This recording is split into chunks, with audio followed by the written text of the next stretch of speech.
Blessed and happy Sunday to all of you, my dear friends, my dear brothers and sisters, my dear good people of God, faithful followers of the daily gospel reflection with Father Jack. Today, I am going to share with you my personal reflection on our gospel for today from the beautiful account of the Gospel of Matthew, chapter 17, verses 1 to 9. We are now on the second Sunday of Lent, year A. Last Sunday, we heard in the gospel that Jesus went to the mountain to pray and to fast, not to be tempted. Today, he went to the mountain again with his inner circle of disciples, Peter, James, and John. And our gospel for today speaks about the beautiful episode of the Transfiguration. And you know what? For me, Transfiguration is an experience of heaven because, like the episode of the Transfiguration, in heaven you will appear like dazzling white.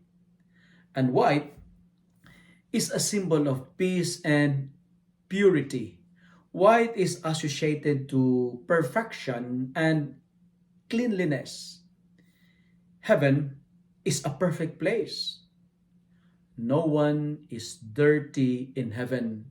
In heaven, there is no virus. In heaven, no need of a sanitizer.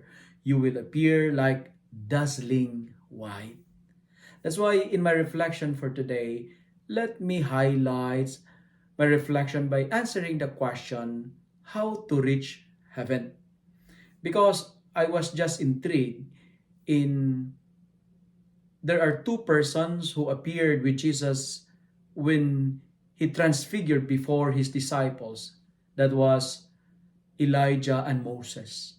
And it is interesting to note that Moses, he was not able to reach the promised land. But the good thing is, he was able to reach heaven. You know what?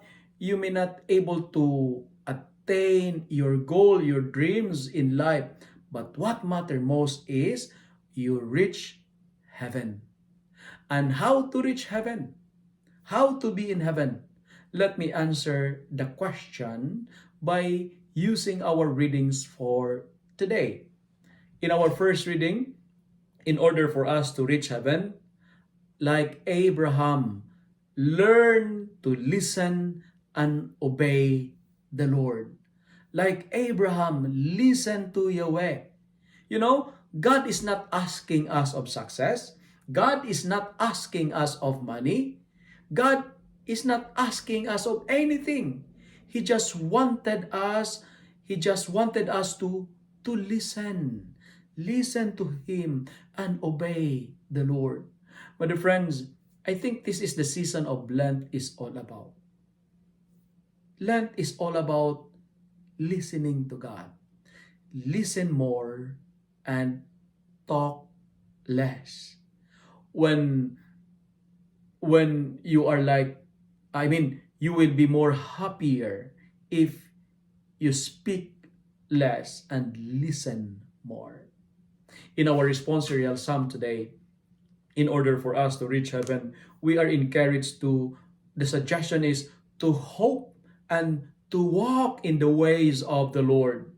Follow the way of the Lord, not the ways of the world. Follow the Lord and you will not get lost like Abraham. Because if you follow Him, nobody can beat you. You will be triumphant. You will be victorious. Because if God is with us, who can be against us? If we choose to follow Jesus, nobody can separate us from the love of God. But the friends, my dear brothers and sisters, walk in the ways of the Lord and hope in Him. Trust the Lord, because those who put their trust in the Lord will never be disappointed. And finally, how to be in heaven. In our gospel for today, we are encouraged to make ourselves white. Clean, Make yourself not necessarily white, but clean. Because not all who dress white are clean people. Not all who come to the wedding day with a white dress is pure. The calling is not to transfigure, but to transform our life. Our goal is not to change the figure, but our goal is to renew the form, the inner self, the renewal of the heart, the purity of the heart. And we can only experience authentic transformation if we learn how to listen to the beloved Son of God. Jesus appeared in the mountain, and mountain in the Bible, it is a place of revelation. Today, find your mountain, because in the mountain you will see God. In the mountain you will experience heaven. In the mountain, God will disfigure you to transform you. And in order for us to have a sincere and beautiful experience of transfiguration, we need to disfigure ourselves with sin. Let me end my reflection by saying, if we obey the Lord, if we listen to Him like Abraham, God will give us posterity, property, and prosperity. God will give us posterity, property, and prosperity. He will give us the legacy, multitude of descendants. God will make your name great, and generations, people will remember you from generations to generations.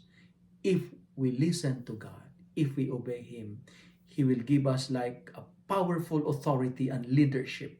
God will elevate kings and leaders from your kin, and you have control over the gates of your enemies. He will bless those who bless you, and He will curse those who curse you. And if we listen to God, He will give us the land to possess. Friends, legacy, leadership, and land will be ours if we listen to God. Posterity, property, and prosperity will be ours if we listen to the beloved Son of God. Amen.